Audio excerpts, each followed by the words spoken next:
করবো? এই দাবি কেমন অযৌক্তিক? তাহলে কেন আমরা আমাদের দাবি থেকে পিছিয়ে থাকবো? কোনো প্রশ্নই ওঠে না।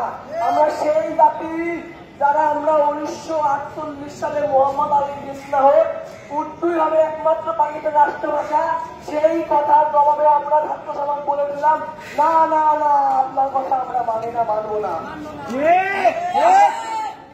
আমরা সেই জাতি যারা 1952 সালে রক্ত দিয়ে আমাদের মাতৃভাষা অর্জন করেছে, আমরা আমাদের বাংলা ভাষাকে সারা পৃথিবীর আন্তর্জাতিক মাতৃভাষাকে প্রতিষ্ঠা করেছি।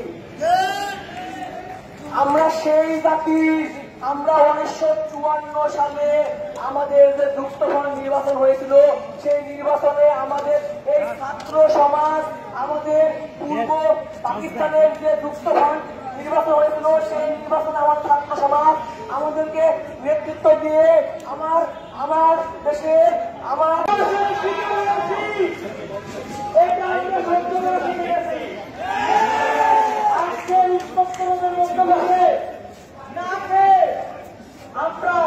আপনারা এসে যদি আমাদের সাথে না বসেন, তারিখ ঘোষণা না দেন, আজকে সরতেছি না, আজকে সরতেছি না।